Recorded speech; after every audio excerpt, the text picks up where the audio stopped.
नमस्कार बच्चों, क्या हाल चाल? सब बढ़िया। उम्मीद करता हूँ आप अच्छे से होंगे। बच्चों, न्यूक्लिक एसिड हमने शुरू किया, उसमें 3 लेक्चर पहले हो चुके हैं। Lecture 1, lecture 2, lecture 3। आज चौथा लेक्चर, आज ये न्यूक्लिक एसिड ख़त्म हो जाएगा।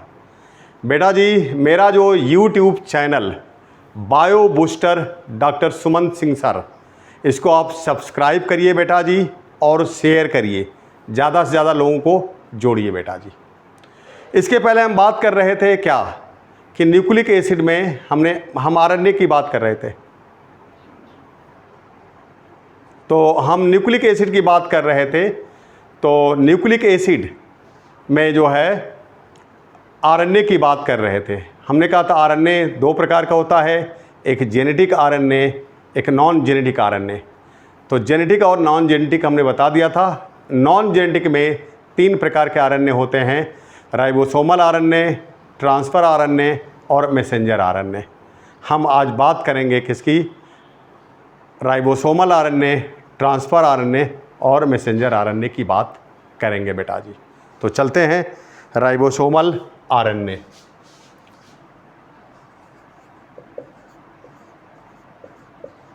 Ribosomal RNA,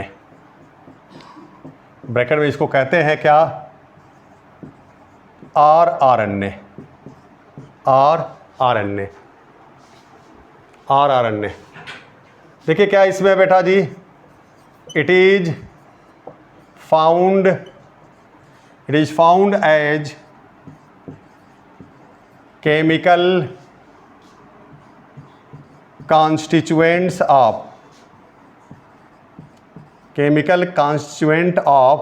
it is found as chemical constituent of ribosomes। Ribosome के ये केमिकल कॉन्स्टिट्यूएंट के रूप में पाया जाता है। It is found as chemical constituents of ribosomes. और नेक्स्ट पॉइंट है 80% ऑफ टोटल आरएनए का ये 80% होता है बेटा। और नेक्स्ट पॉइंट लिखिएगा, it is most stable RNA. ये आपका सवाल आया था बेटा नीट 2017 में। नीट 2017 में सवाल पूछा था कि मोस्ट स्टेबल आरएनए कौन है। उसमें दिया था टीआरएनए, एमआरएनए, आरआरएनए। आपका जवाब है आरआरएनए, राइबोसोमल आरएनए। तो ये 3 पॉइंट हो गए बेटा। It is found as chemical constituent of ribosomes, 80% of total RNA, it is most stable RNA, जो सवाल में पूछा गया था बेटा कि ये मोस्ट स्टेबल आरएनए है। लिख लीजिए बेटा जी इसको।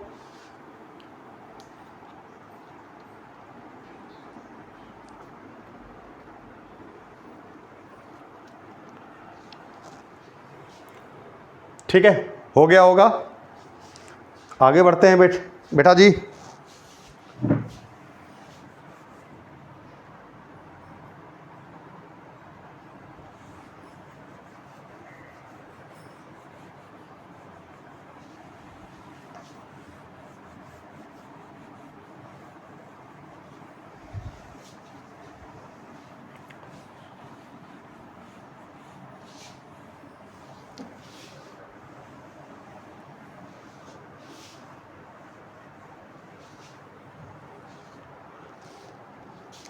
अब इसके बाद इसमें देखिए क्या, transfer RNA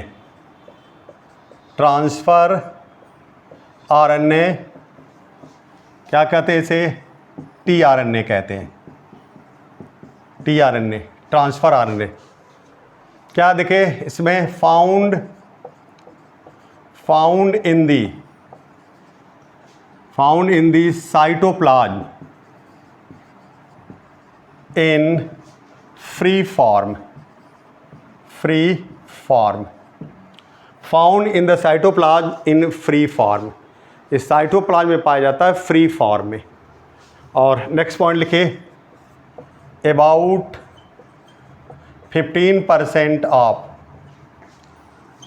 about 15% of total RNA, total RNA.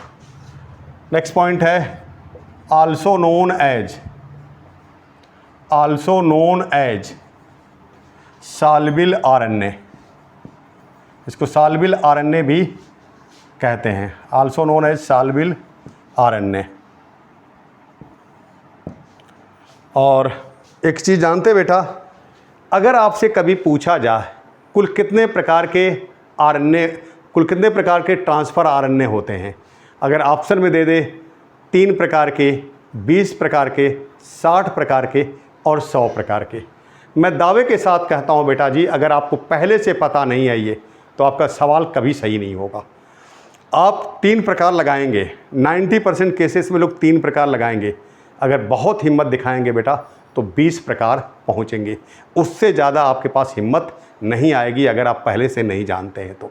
ठीक है, देखिए क्या है, मैं बता रहा हूँ, आप देखिएगा इसको कि there are over 100 types of tRNA found, tRNA found, there are over 100 types of tRNA found.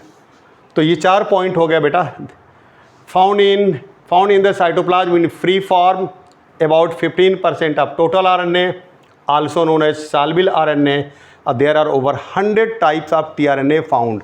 अगर सवाल में आ जाता बेटा कि कितने प्रकार के tRNA पाए जाते हैं, 3 प्रकार के, 20 प्रकार के, 60 प्रकार के और 100 प्रकार के, 90% लोग 3 प्रकार के लगाते, और जो बचे हुए 10% लोग हैं, वो 9% लोग हैं, वो आपका 20 लगाते, 20 प्रकार के। और जो अगर आप पहले से नहीं जानते हैं तो 100% लोग गलत ही लगाते, 100 प्रकार बताने की हिम्मत किसी के पास नहीं होती बेटा जी। और नेक्स्ट पॉइंट लिखिएगा, it is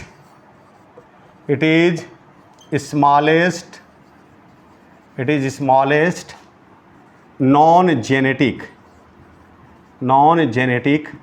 RNA, it is smallest non genetic RNA. तो ये 5 पॉइंट हो गया बेटा जी, लिख लीजिए, मैं आगे बढ़ता हूँ।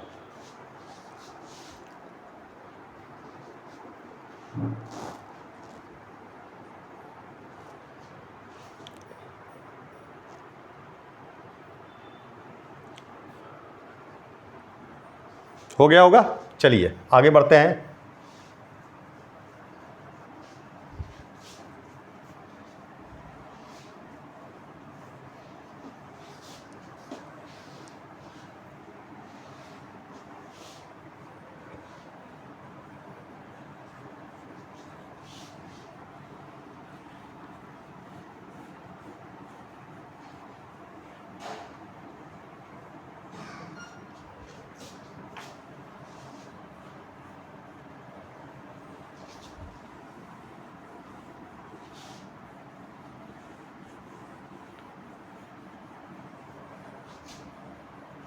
चलिए अब इसके बाद इसमें नेक्स्ट पॉइंट जो है बेटा, it is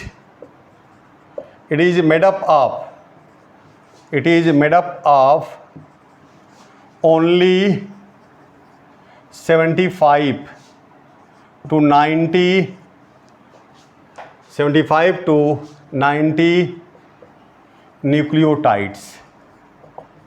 it is made up of only 75 to 90 nucleotides. अब बेटा इसी में एक चीज़ आता है, clover leaf model. Clover leaf model जब आप जान जाएंगे तो आपको बहुत आसान लगेगा। सबसे पहले तो आपको यही जानना है कि क्लोवर लीफ मॉडल किससे एसोसिएटेड है, तो आप कहेंगे tRNA से। तो देखिए क्या है, एक सब हेडिंग इसमें डालते हैं हम, clover leaf model, clover leaf model क्या है, देखिए, it it is concerned with, it is concerned with two-dimensional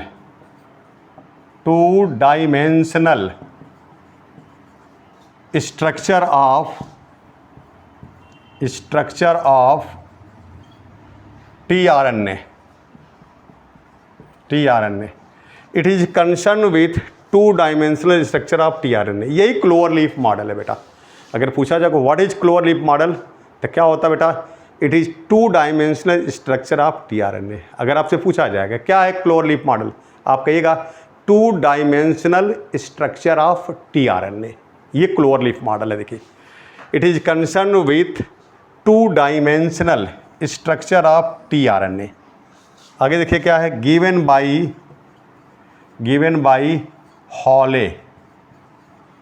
by Holley and received Nobel prize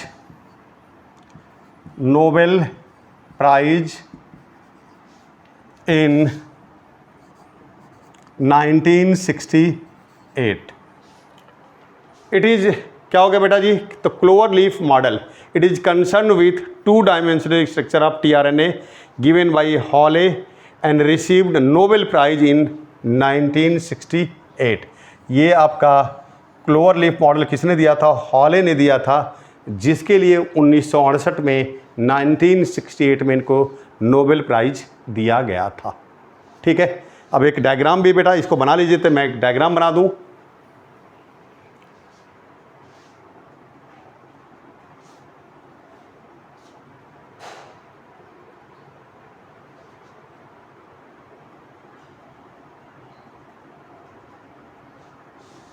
चलिए, हो गया. आगे बढ़ते हैं.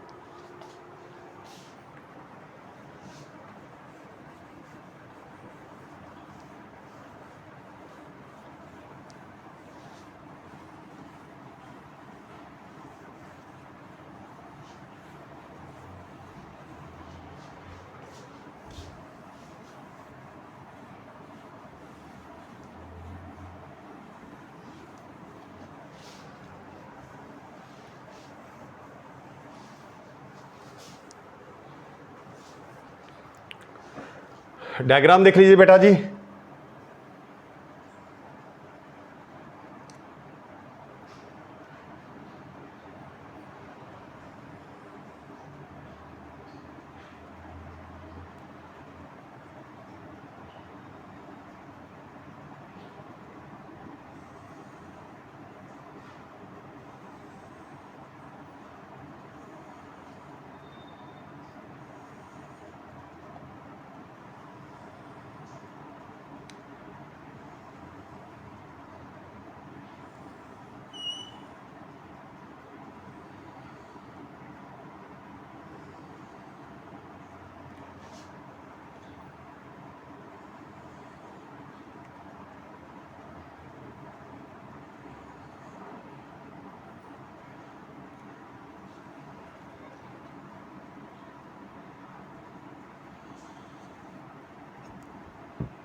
ये बेटा देखिए लिखा है ACC, एडनिन साइटोसिन साइटोसिन, इसको लिखा मैंने अमीनो एसिड आर्म, इसको लिखा बेटा हमने स्यूडो यूरिडिन आर्म, इसको लिखा बेटा हमने di hydro uridine arm, DHU arm, D से डाई, एस से हाइड्रो, ई से uridine, DHU arm, di hydro uridine arm.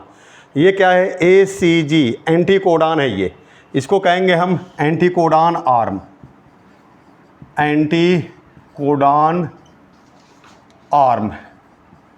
ये देखिए बेटा एक्स्ट्रा आर्म है, एक्स्ट्रा आर्म, और एक्स्ट्रा आर्म हो गया।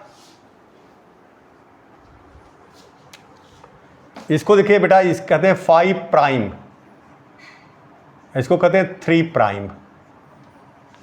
तो ये पूरा क्लोवर लीफ मॉडल का स्ट्रक्चर है बेटा। किसका है? Clover leaf model. ये आपका ACC लिखा है, यहाँ नीचे लिखा है ACG, एडनिन साइटोसिन गुआनिन, एंटीकोडान। ये क्या है? एंटीकोडान आर्म है, ये एक्स्ट्रा आर्म है, ये स्यूडो यूरिडिन आर्म है, ये अमीनो एसिड आर्म है, ये आपका di hydro uridine arm, DHU arm है, 5 प्राइम टू 3 प्राइम। ये पूरा स्ट्रक्चर क्या है? क्लोवर लीफ मॉडल है, जिसको हॉले ने दिया था।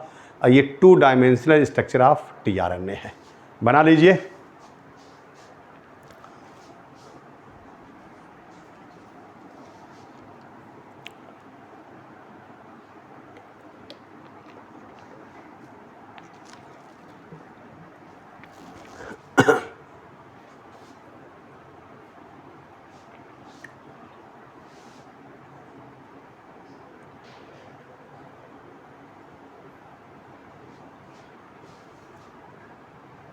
बन गया होगा बेटा जी, देख लीजिए। 1 मिनट और रुकता हूं।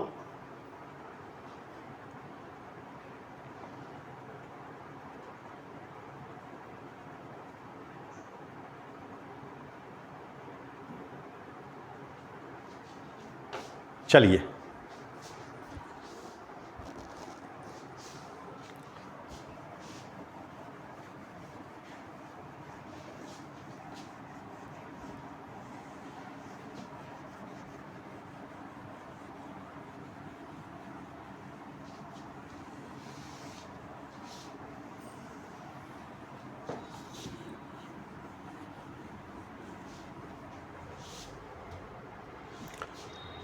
अब इसके बाद इसमें है बेटा मैसेंजर RNA, मैसेंजर RNA, इसे कहते हैं क्या? mRNA।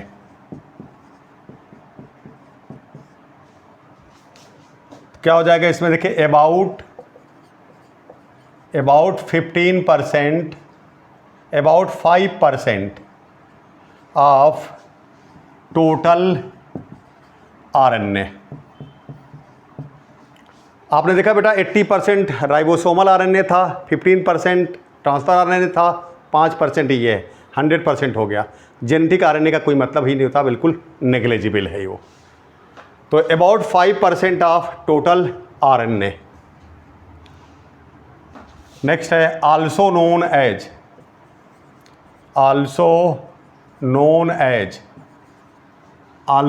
As information RNA, information RNA। Message देना चाहे इंफॉर्मेशन देना बेटा एक ही है, इसलिए मैसेंजर RNA कहिए चाहे इसको इंफॉर्मेशन RNA कहिए। तो about 5% of total RNA, also known as information RNA। और नेक्स्ट पॉइंट है the life span of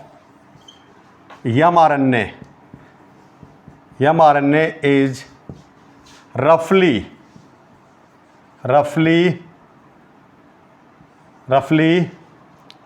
the life span of mRNA is roughly 2 minutes. The life span of mRNA is roughly 2 minutes in prokaryotes, and 1 to 4 hours in eukaryotes. Eukaryotes. हमने क्या कहा बेटा, the life span of mRNA is रफली 2 minutes in prokaryotes and 1 to 4 hours in eukaryotes. Eukaryote में 1 से 4 घंटे होता बेटा, अब प्रोकैरियोट में 2 मिनट होता है। लेकिन जानते बेटा जी, एक बार एक सवाल आ गया था, वो सवाल मैं पढ़ दे रहा हूँ। सवाल क्या था, यहाँ मैंने प्रोकैरियोट्स और यूकैरियोट्स अलग अलग लिखा बेटा जी, लेकिन वहाँ ऐसा नहीं था। वहाँ क्या था, the life span of mRNA is, the life span of mRNA is, ये सवाल था। उसमें 4 जवाब थे, 2 सेकेंड, 2 मिनट, 2 आवर, 2 डे, ये सवाल था। अब मैक्सिमम लोग किसके साथ चले गए बेटा, 2 मिनट्स। लेकिन जानते बेटा इसका जवाब होगा 2 आवर्स।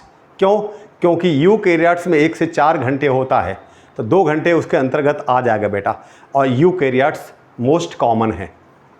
मोस्ट कॉमन कौन है बेटा, यूकैरियोट्स। प्रोकैरियोट्स तो बहुत थोड़े से हैं, इसलिए इसका जवाब क्या था, 2 आवर्स है। तो याद रखिएगा बेटा, 2 मिनट्स मत जाइएगा, 2 आवर्स, क्योंकि यूकैरियोट्स आर मोस्ट कॉमन।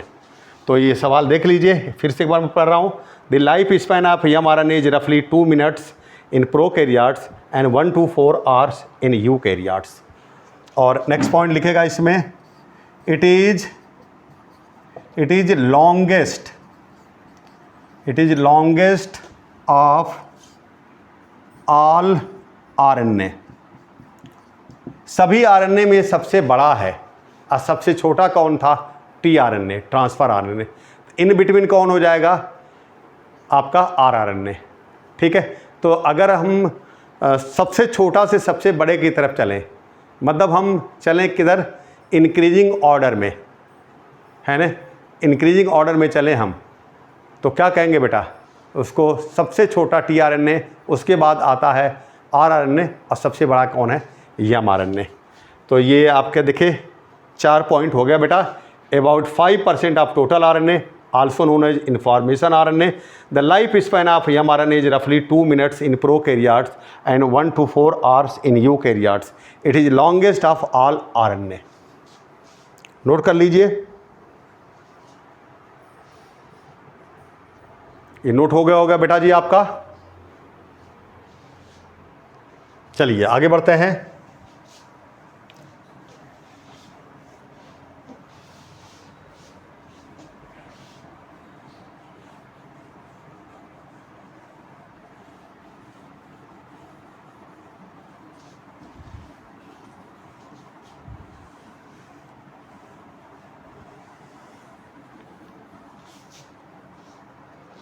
अब इसके बाद देखिए इसमें क्या है, mRNA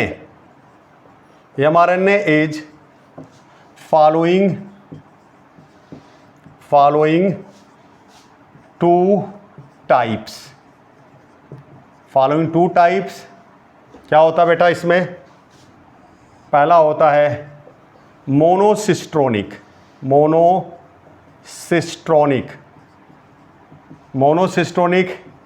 mRNA, और दूसरा होता है पॉलीसिस्ट्रोनिक mRNA। ये पहला हो गया बेटा, ये दूसरा हो गया। पहला हो गया मोनोसिस्टोनिक mRNA, दूसरा हो गया पॉलीसिस्टोनिक mRNA। दोनों के बारे में हम बताएंगे बेटा। सबसे पहले बात करेंगे मोनोसिस्टोनिक mRNA। क्या होता है बेटा इसमें, carries information for 1 complete protein molecule. Carries information for 1 complete protein molecule. एक कंप्लीट प्रोटीन मॉलिक्यूल के बारे में इंफॉर्मेशन देता, कैरीज इंफॉर्मेशन फॉर रखता है बेटा, carries information for 1 complete protein molecule.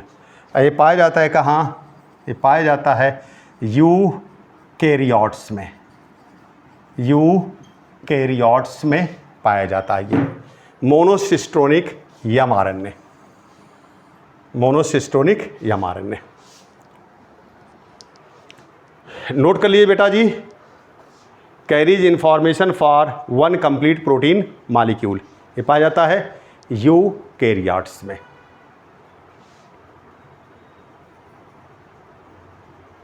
ठीक है, चलिए आगे बढ़ते हैं।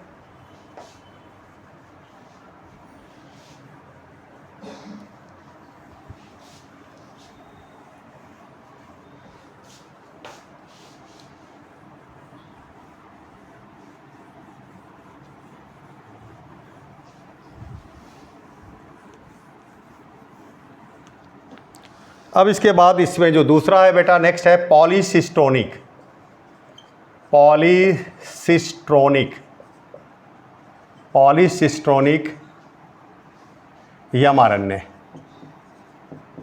पॉलीसिस्टोनिक mRNA।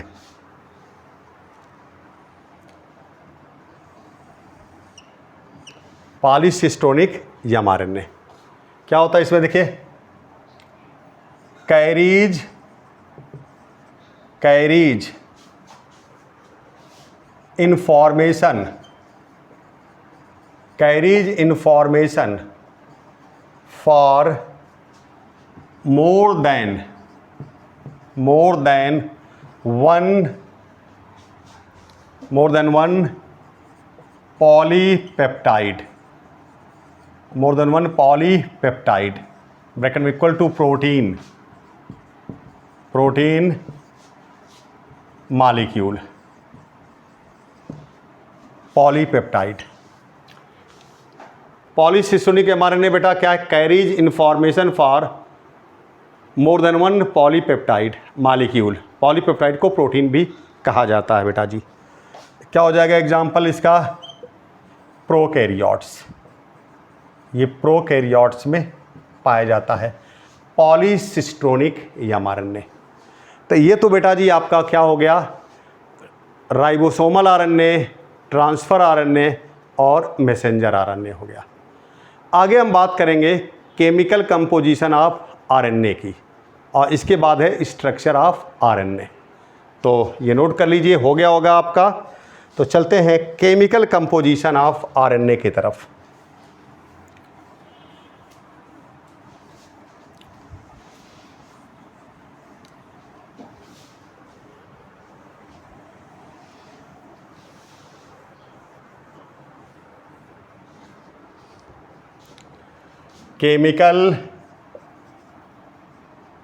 केमिकल कंपोजिशन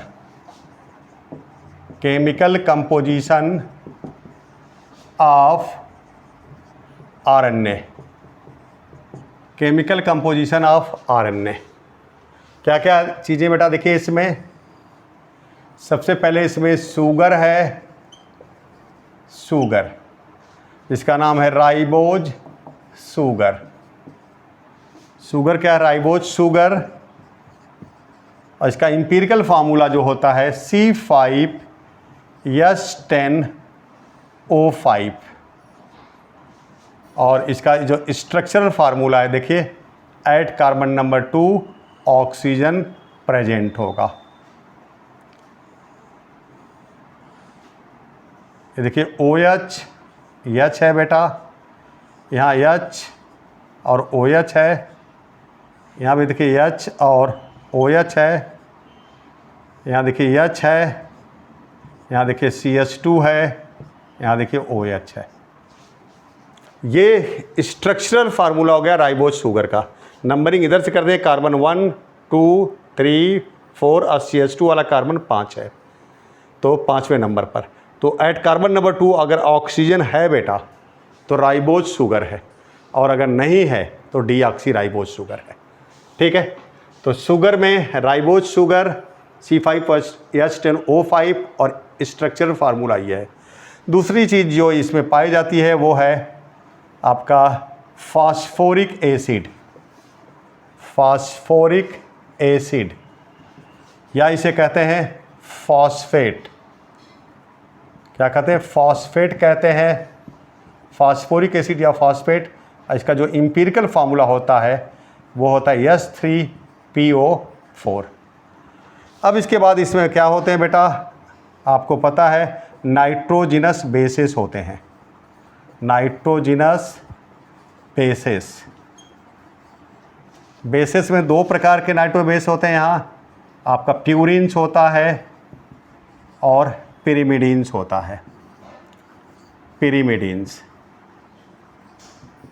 प्यूरिन्स और पिरिमिडीन्स होता है। तो शुगर, फास्फोरिक एसिड या फॉस्फेट, नाइट्रोजिनस बेसिस, प्यूरिन्स, पिरिमिडीन्स। आपका प्यूरिन्स में दो होते हैं बेटा यहाँ, एक होता है एडेनिन, ए से दिखाते हैं, गुआनिन जी से दिखाते हैं। इसमें दो होगा बेटा, एक साइटोसिन होता है, साइटोसिन सी से दिखाते हैं, और नेक्स्ट होता है यूरेसिल, यू से दिखाते हैं, यूरेसिल ए से दिखाते हैं। ठीक है, तो ये नाइट्रोजनस बेसिस हो गया, प्यूरिन्स, पिरिमिडीन्स, एडेनिन, गुआनिन, साइटोसिन। ये तीनों कॉमन होते हैं किसमें बेटा, डीएनए में भी। और यहाँ ये यूरेसिल अलग से होता है, यहाँ यूरेसिल होता है बेटा, और यहीं डीएनए अगर हम रहता, डीएनए की बात करते तो वहाँ यूरेसिल की जगह पर थाइमीन होता है बेटा। तो वहाँ थाइमीन है, यहाँ यूरेसिल है, बाकी सारी चीज़ें कॉमन है। शुगर का अंतर मेन डिफरेंस है। तो ये हो गया क्या, केमिकल कंपोजिशन ऑफ आरएनए। लिख लीजिए बेटा जी, ये केमिकल कंपोजिशन ऑफ आरएनए।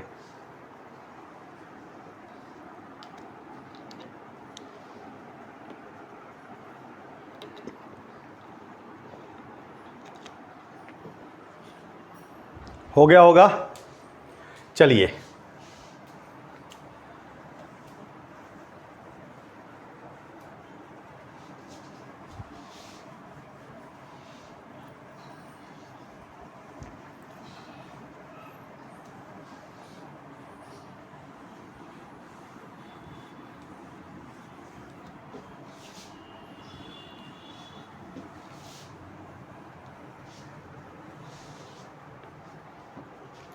अब इसके बाद इसमें आपका नेक्स्ट है structure of RNA. Structure of RNA क्या देखें, RNA is polymer of ribonucleotide.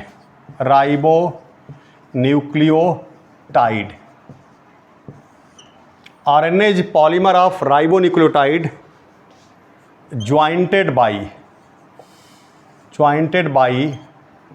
phosphodiester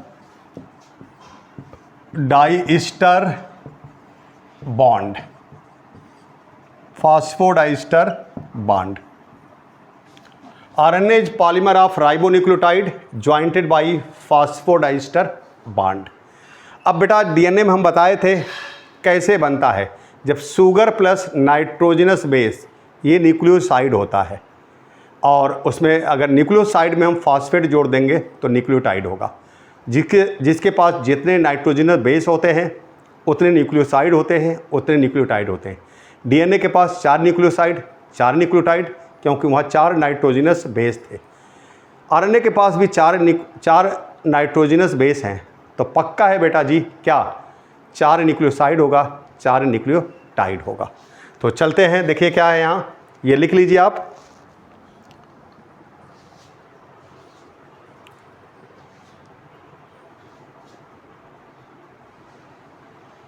हो गया, चलिए आगे बढ़ते हैं।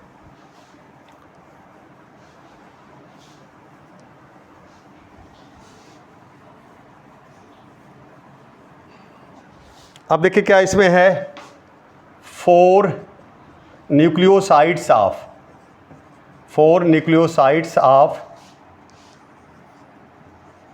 आरएनए। 4 न्यूक्लियोसाइड्स ऑफ आरएनए क्या होगा बेटा, देखिए यहाँ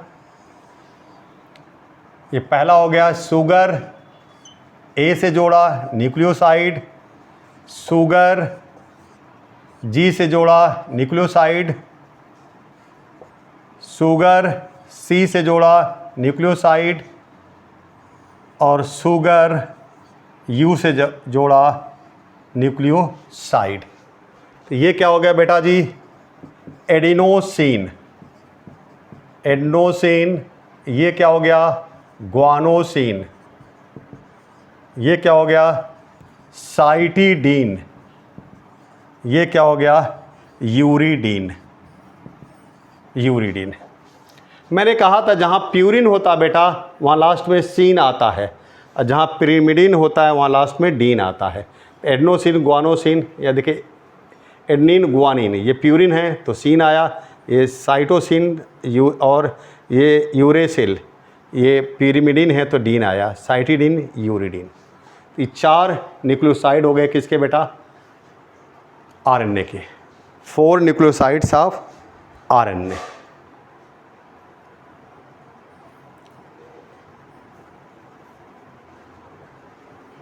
बना लीजिए ये 4 न्यूक्लियोसाइड्स ऑफ आरएनए।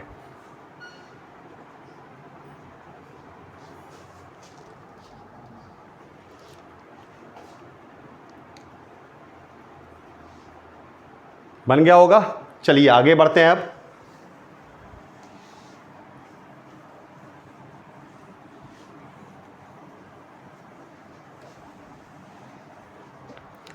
अब आगे देखिए क्या है बेटा?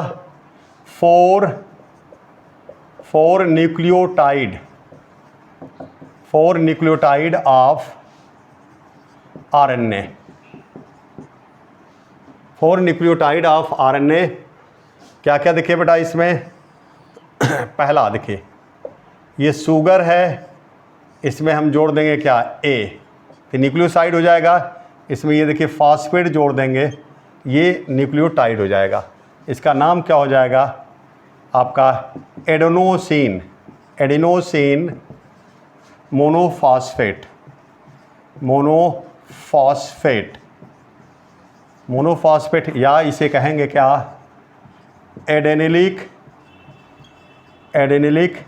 एसिड। दूसरा देखिए क्या इसमें है? ये आपका शुगर है बेटा, ये जुड़ा जी से, ये क्या हो गया? न्यूक्लियोसाइड। इसमें ये देखिए फॉस्फेट जोड़ दिया, ये न्यूक्लियोटाइड हो गया। क्या हो गया? Guanosine. Guanosine monophosphate. Monophosphate, guanosine monophosphate, और इसे कहेंगे गुआनिलिक एसिड। गुआनिलिक एसिड। अब आगे देखिए क्या इसमें है? ये शुगर है बेटा, इसको जोड़ दिया सी से, साइटोसिन से, तो न्यूक्लियोसाइड हो गया। इसमें फॉस्फेट जोड़ा तो न्यूक्लियोटाइड हो गया। क्या कहेंगे इसे? Cytidine. Cytidine monophosphate. Monophosphate, cytidine monophosphate, और इसे कहेंगे साइटिडिलिक एसिड कहेंगे। और नेक्स्ट है क्या बेटा? जिसमें देखिए आपका ये शुगर है, इसमें जोड़ दिया क्या? यूरेसिल, तो ये क्या हो जाएगा? Uridine monophosphate. यूरिडीन मोनोफॉस्फेट, या इसे कहेंगे और यूरिडिलिक एसिड। तो ये 4 न्यूक्लियोटाइड हो गए बेटा आरएनए के। क्या क्या हो गया देखिए? ये आप एडेनिलिक एसिड है, आपको याद रखना है एडेनिलिक एसिड, या गुआनिलिक एसिड, ये साइटिडिलिक एसिड, ये यूरिडिलिक एसिड। आपको मेन यही याद करना है। तो आपने देखा डीएनए के 4 न्यूक्लियोटाइड थे, आरएनए के भी 4 न्यूक्लियोटाइड हैं। नोट कर लीजिए बेटा जी ये।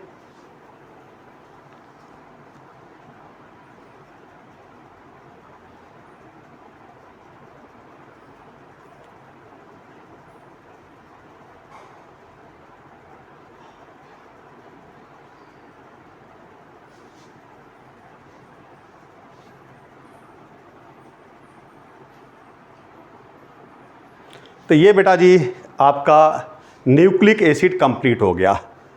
न्यूक्लिक एसिड मैंने आपसे वादा किया था हम 4 लेक्चर में कंप्लीट करेंगे, ये पूरा कंप्लीट हो गया आपका न्यूक्लिक एसिड। बहुत इंपॉर्टेंट है बेटा, सवाल आते रहते हैं और बड़े प्यार से पढ़ाया, इसको ध्यान दीजिएगा बेटा जी।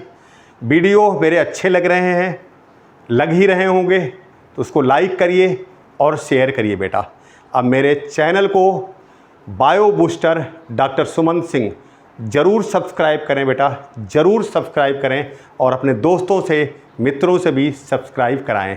मैं और बेल आइकन को भी प्रेस कर लें बेटा, ताकि मैं जैसे वीडियो डालूं आपको पता चल जाए। और ये वीडियो लगातार पढ़ते रहेंगे बेटा, लगातार पढ़ते रहेंगे, ठीक है। तो ओके बेटा जी, थैंक यू बेटा जी, थैंक यू बेटा जी, थैंक यू बेटा जी। और बच्चों मैं आपको बता दूं, मैंने 2 जून को अपना सबसे पहले इन्फॉर्मेशन दिया था। पहला वीडियो मेरा 9 जून को गया था और 13 जुलाई को 1000 सब्सक्राइबर हुए। 1000 सब्सक्राइबर आपने इतने जल्दी बना दिया, उसके लिए आपको बहुत बहुत धन्यवाद, बहुत बहुत धन्यवाद। थैंक यू बेटा जी।